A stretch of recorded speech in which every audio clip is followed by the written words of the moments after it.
Olá, estamos de volta. Que bom estar com você mais uma vez. Este é o dia que o Senhor nos deu. Dia onde nós ouviremos a voz dEle. Dia onde Deus vai falar ao seu coração. Eu tenho certeza, todas as vezes que você sintoniza a programação da Igreja Evangélica Cristo Vive, Deus acrescenta algo novo à sua vida. Porque o objetivo deste programa, na pessoa do nosso apóstolo Miguel Ângelo, é levar boas novas de grande alegria. O que são boas novas? Evangelho é boas novas de grande alegria.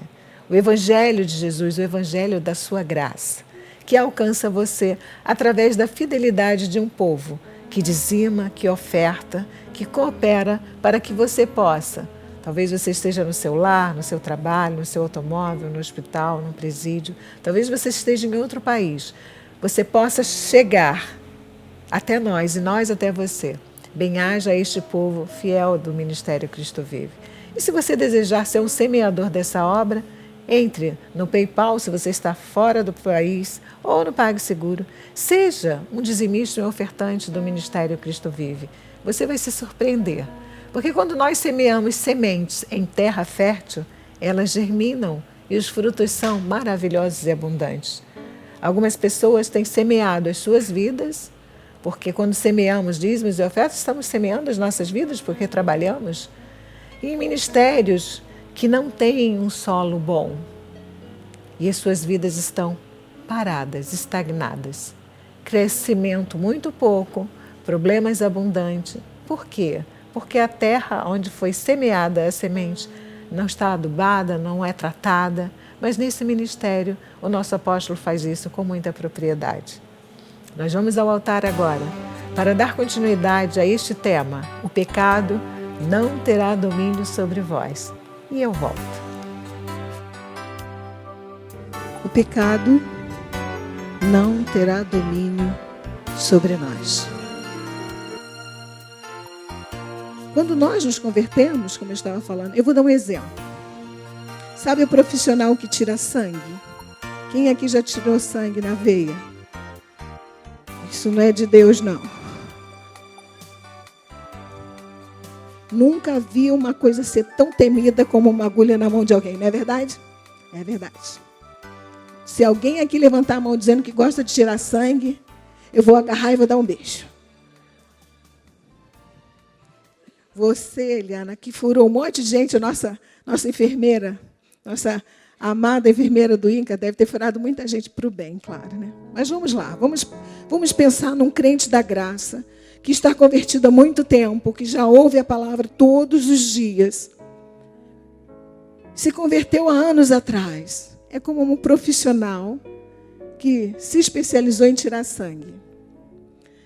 Quando você chega num lugar que tem uma pessoa novinha e vem tirar seu sangue, o que você faz? O que você pensa?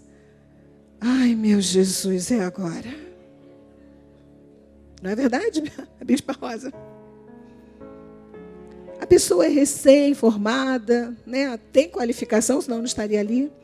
Mas ela começa a pegar a sua veia e diz assim, não vai doer nada. Descartável, tá vendo? Mostra, né? Descartável, nunca foi aberto, higienização, e você está congelado, né?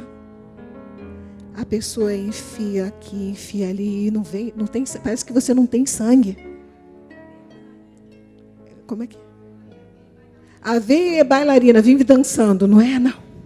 É a mão da pessoa, né? Vai para lá, vem para cá, vai para lá, e não consegue pegar, até que a pessoa desmaia, né? Desmaia, chama alguém para socorrer. Quando uma pessoa experiente na profissão da coleta de sangue, você dá o braço, ela bota o dedo, diz, essa é a melhor veia, enfia na hora e você, já acabou? Não é verdade? O crente recém-convertido, que fica bailarinando lá, procurando a veia, e o crente experiente na graça, que sabe que é aqui, que sabe a anatomia das veias, todo o sistema circulatório que passa ali naquele segmento que vai ser pulsionado. Deu para entender? Quando nós somos recém-convertidos, a gente vem de pecado, gente. A gente estava morto em pecados e delitos. Só que quando nós nos convertemos e começamos a nos alimentar com a palavra, nós começamos a entender que pecado é pecado, que meu Deus, que o nosso Deus não merece que nós pequemos. Esta é digamos assim, eu acho que é a classe da graça de Deus. Porque você sabe que o seu jejum, que o meu jejum, que a minha vigília não vai mudar isso. Porque contra carne e sangue não é a nossa luta. A nossa luta é contra o principado e potestade que atua nessa carne. Então, se eu fizer morrer essa natureza carnal, o pecado não tem domínio sobre mim. Você está entendendo? Quando vocês forem tirar sangue, vocês vão lembrar da bispa falando, é experiente na graça ou não? Você é experimentado para pegar na primeira que aquilo é pecado, que você tem que se desviar. A bispa, mas é mais forte que eu. Mentira. Se a Bíblia diz que o pecado não tem domínio sobre você e você anda em pecado é porque você quer. Deus disciplina, corrige e açoita o que ama. Então não adianta eu pecar e depois fazer jejum. Não adianta, gente. Abster-se de comer não vai fazer você ficar mais santo.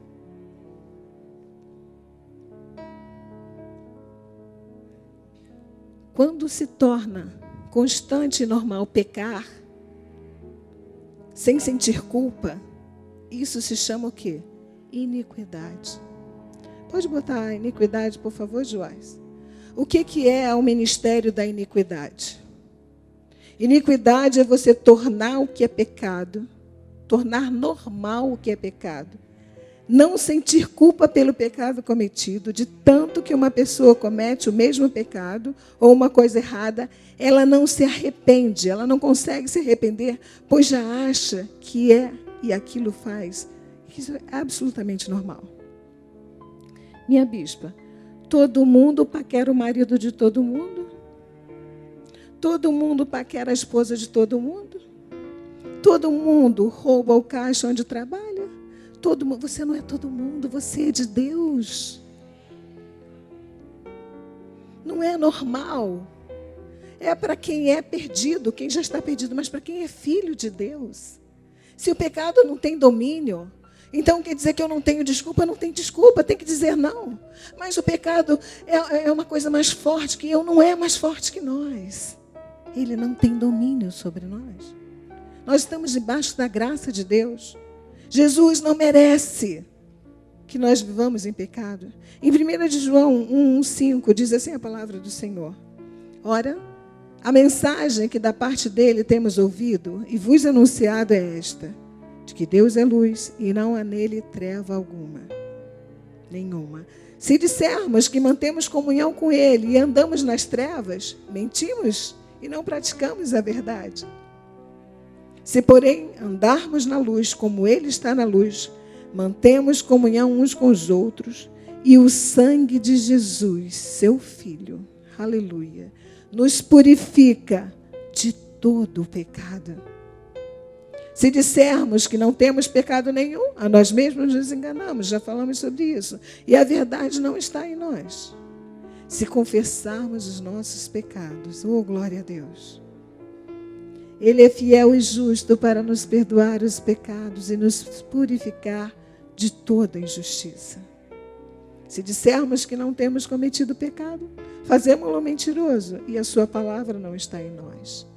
Amados, Deus, Ele nos ama com amor eterno. Mas nós, enquanto filhos, temos que ser tão verdadeiros, Bispa Gilda, como nosso Deus é, como nosso Pai é. Em Mateus 7, 22, diz assim a palavra do Senhor, muitos naquele dia. Essa foi uma passagem que nós usamos no sábado. E vou usar aqui outras passagens que também foram usadas no sábado por outros pregadores. Muitos naquele dia hão de dizer-me, Senhor, Senhor, porventura não temos nós profetizado em Teu nome? E em Teu nome não expelimos demônios? E em Teu nome não fizemos muitos milagres? Então lhes direi explicitamente, nunca vos conheci. apartai-vos de mim, o que praticais a iniquidade. O que é iniquidade, Joás? Ponha de novo. Tornar normal o que é pecado. Jesus vai dizer no último dia: eu nunca conheci vocês que praticam a iniquidade. Ou seja, eu nunca conheci vocês que viviam pecando achando que era normal. E na convenção dos jovens eu falava sobre uma moça que estava conversando comigo, uma senhora que dizia assim: poxa, lá nos Estados Unidos agora tem igreja LGBT, todo mundo louva os mesmos louvores, todo mundo canta os mesmos cânticos, todo mundo vivendo na iniquidade. Jesus vai dizer: nunca vos conheci. Puxa, então quer dizer que ser da graça de Deus é sério? Essa semana eu recebi um post assim: uma moça vestida com cabelo bem grande, com uma saia bem comprida, com pouca maquiagem, e estava escrito assim embaixo: a paz do Senhor. E a outra moça com uma calça grande, bem maquiada, de boné, escrito assim: graça e paz. Entenderam? As pessoas estão muito ligadas na aparência. Como a jovem no Chail passado disse: a minha tia vive na igreja toda consagrada e chega de noite e convida a minha mãe para tomar umazinha. A graça de Deus, gente, não é roupa que a gente é descolado, não. A graça de Deus é ter postura de cristão em qualquer lugar. Saber que nosso Deus não merece ser traído.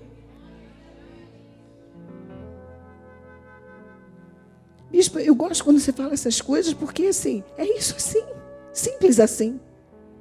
Se eu sou irmã de Jesus, se Jesus não se vendeu ao inimigo, quando ele podia, né, se ajoelha aqui. Não. Sabe quando você é forçado a se ajoelhar para o mundo? Olha, gente, esse mundo não tem nada para nos oferecer. Não negue esse Senhor, porque não vale a pena. Não vale a pena. Próximo versículo, por favor, Joás.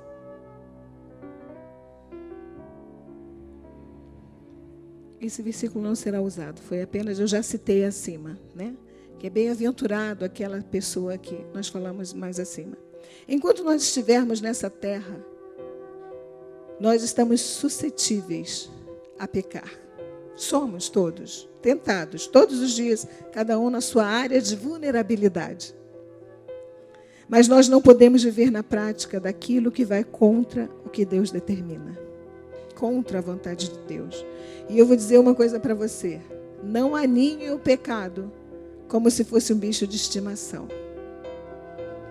Sabe quando você compra um cachorrinho pequeno, desse tamaninho? Diz assim: olha, esse cachorrinho é toy, né? É pequenininho, é um brinquedinho, e ele vira um urso. Assim é o pecado. Não alimente o pecado, nem pequeno, porque ele vai se tornar grande na sua vida. E sabe quem vai viver em sofrimento? Você e eu, se fizermos isso. Porque quando você começa a fazer e viver a prática do pecado, você se torna igual ao pai do pecado.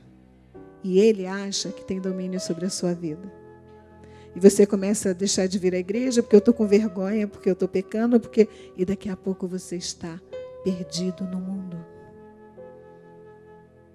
Não se envergonhe de dizer: eu errei, eu pequei.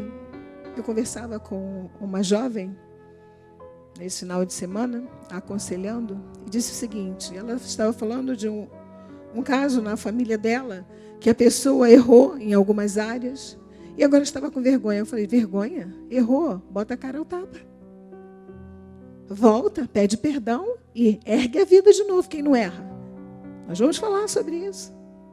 Não pode ter vergonha em se afastar da igreja. A igreja é o lugar de cuidado, é o hospital. É aqui que você vai se tornar mais experiente. Vai pegar a veia na primeira. A Igreja Católica ela dividiu os pecados em 3 tópicos. ela dividiu nos 7 pecados capitais, e ela fez uma analogia. Os demais também, eu não preciso entrar em detalhe, mas eu achei algo interessante no estudioso que fez isso, que era assim, os 7 pecados capitais. A gula falava sobre o egoísmo humano, sobre a cobiça. A pessoa que é gulosa, que come, ela só quer comer o quê? Que ela gosta. Né? Se você der alguma coisa que ela não gosta, do jeito que é a gula, né, acaba transformando e comendo. Então ele liga a gula ao egoísmo humano e a cobiça.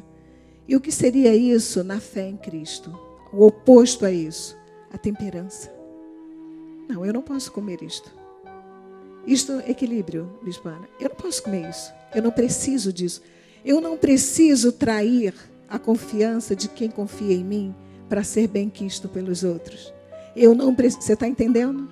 Não, mas eu posso ganhar uma promoção. Ganhar uma promoção à custa de traição. Você está entendendo o paradoxo? Você está vendo o pecado? A avareza seria o segundo pecado capital. É o apego excessivo ao dinheiro e aos bens materiais. Isso está ligado ao que? A idolatria. A pessoa idolatra matéria. E quando morre, nem a roupa que é enterrada foi escolhida por ele mesmo. Talvez você me diga, não, bispa, a minha mãe e meu pai, não sei quem, escolheu até a roupa de ser enterrado. Ai, meu Deus do céu. Vamos menos, né? Pode me enterrar de qualquer jeito. Até em casa, nu. Deus conhece o nosso pensamento e o desejo do pecado que habita em nós, gente. E nós temos que ter a coragem nessa tarde de falar, Senhor, esta é a minha área de vulnerabilidade e eu preciso que tu me ajudes nela. O próximo pecado seria a luxúria. O que é luxúria? É o prazer material e sexual. São as paixões do mundo. E eles chamam do oposto disso, né? O abster-se dessas paixões, sejam elas sexuais, sejam elas mundanas, que seria o abster-se mesmo, a castidade. Castidade está muito relacionada à sexualidade, mas você pode ser casto por não beber. Todo mundo bebe e você não bebe. Todo mundo pragueja e você não pragueja. Todo mundo já vai para a casa do outro querendo briga e você vai querendo paz. Ira. Raiva e o ódio, né? Ele diz que é o desejo de causar mal. Tem pessoas, e falávamos sobre isso antes do culto, que têm o prazer de diminuir o outro para se fazer grande. Quem conhece pessoas assim? Todo mundo vai levantar a mão. Você é grande em Deus. Você não precisa diminuir ninguém para se sentir melhor. A Bíblia diz que quem for humilhado será exaltado. Isso é a graça de Deus. É você bloquear a ira dentro de você. Gente, porque tem uma hora que sobe o negócio, né? Vai subindo assim, né? Aí vem pela espinha dorsal. Aí sabe o que você faz? Tira como piolho e joga fora. Não deixe o sol se pôr sobre a tua ira. Não deixe o pecado da ira habitar no seu coração. E qual seria o oposto à ira? Seria a paciência. Não tome, eu sempre dou esse exemplo. Não tome atitudes sérias sob forte emoção. Porque você corre o risco de errar. Às vezes a pessoa está tão irritada. São tantas coisas na vida, né, gente? Ninguém vive na redoma. A gente tem filho. Hoje eu estava conversando isso com a Bispa Janja. Hoje de manhã cedo, eu estava numa sala de aula, porque eu sou mãe do Miguel Ângelo e da Ana Laura, que estão na idade escolar, tendo de 7h30 às 10 da manhã. Olha que coisa boa. No dia do Chail, reunião dos pais. Saí e fui para o dentista. Porque um provisório meu caiu. Eu falei, isso só pode ser o Satanás. Porque no dia do culto acontece tudo. Eu falei para o meu marido, uma dor de cabeça. Eu falei, é o Satanás, mas ele está derrotado. Eu não vou ficar chateado, vai dar tudo certo. E está dando tudo certo. Porque se você começar a se envolver com o que é negativo, você cai na cilada do inimigo. Mas você e eu temos os nossos olhos iluminados pela palavra da graça de Deus. E quando o inimigo vem por um caminho, você diz, arreda-te, persete. Fui lá, ajeitaram o meu dente, graças a Deus. Que eu estava cheia de fome, né? Porque nem comer eu tinha comido. Você sabe que eu já usei aparelho, aquelas coisas, né? Graças a Deus. Minha boca está aqui como trombeta para falar de amor. Não espere ouvir da minha boca calúnia, acusação, porque eu não fui chamada para isso. Eu fui chamada para o ministério da reconciliação em Cristo Jesus. Por isso que algumas pessoas perguntam, mas bispo, eu nunca vejo você falar coisas de mal. Eu não nasci para falar de mal, gente. O diabo é que é mal, que veio para roubar, matar e destruir. Eu nasci para falar que em todas as coisas Deus me deu, Deus tirou, bendito seja o nome do Senhor. Louva Jesus. Mas você não tem vontade de falar? Tenho. Eu sou humana como você. De vez em quando a minha língua coça até a raiz. Só que a língua, se ela ficar dentro da boca, ótimo. Vamos facilitar a vida. Porque às vezes, sem querer, nós nos tornamos pedra de tropeço para o outro. Nós fazemos o outro pecar e a Bíblia diz, maldito aquele que fizer um dos meus pequeninos pecar, cair. Bota uma pedra e se lança no mar, no abismo, em qualquer lugar. Mas não faça. Que não sejamos nós. E o dia que o povo de Deus aprender a ser humilde, nenhuma relação, seja afetiva, sentimental, profissional, será quebrada. Porque eu errei, eu pequei, me perdoe. Porque pedir perdão zera a relação e começa de novo. Eu não. Pedir perdão, você. Você que não pede perdão, você que está me ouvindo agora, que não veio à igreja porque tem preguiça, mas glória a Deus, que Deus é misericordioso, o povo dessa igreja é fiel dizimista e a gente está chegando até você. O dia que você aprender a ser humilde, você não vai ficar sozinho, sozinha, se sentindo como se sente às vezes. Resgata a sua vida. Está perdendo tempo. E eu estou falando, não é para alguém específico, Deus está mandando eu falar para muitas pessoas que estão me ouvindo. Quantas vezes as pessoas têm um monte de dinheiro para dar para outra? Eu não vou falar com ele, nem com ela. Não, eu não quero. E o dinheiro está aqui. A bênção financeira. Estou falando da bênção financeira. Quantas vezes você está precisando de alguma coisa? Eu falar? Eu me humilhar? Gente, o crente é humilde. Qual é a dificuldade? Eu vejo tanto crente de pipi todo emproado, nariz lá em cima. O nariz, se for de cera, derrete, gente. Você está entendendo o que eu estou falando? Existem centenas de formas de se pecar no mundo. Cada cultura tem as suas culturas. Só que quando falamos em pecado, estamos falando numa coisa individual. Bispa, é assim. O meu marido quer que eu peque. Bispa, a minha mulher quer que eu peque. Ela já falou para mim, vamos entrar naquela loja e vamos roubar aquele liquidificador. Uma coisa assim. Ninguém rouba liquidificador, né? Mas você vai entrar com essa mente fértil que você tem em vários lugares. A irmã falou que tem gente que rouba até televisão. O pecado não terá domínio sobre nós. Bem, estamos de volta. Você acabou de ouvir parte desta pregação que foi ministrada no Ministério Chail aqui no Rio de Janeiro, na nossa sede. Se você quer ouvir na íntegra essa mensagem, entre no nosso canal do YouTube, inscreva-se no nosso canal. Ativa lá o sininho, todas as vezes que o nosso bispo colocar algum material novo, você será avisado. Se você quiser, entre no Facebook, todas as mídias nossas e assista na íntegra essa mensagem. Ou, na próxima semana estaremos de volta. Eu desejo que você viva sob o manto de Deus, não sob a pressão do pecado, porque a Bíblia garante que o pecado não terá domínio sobre os filhos de Deus. Meu nome pessoal, em nome do meu amado e querido marido apóstolo Miguel Ângelo, eu desejo dias felizes, livres do mal e abençoados. Graça e paz.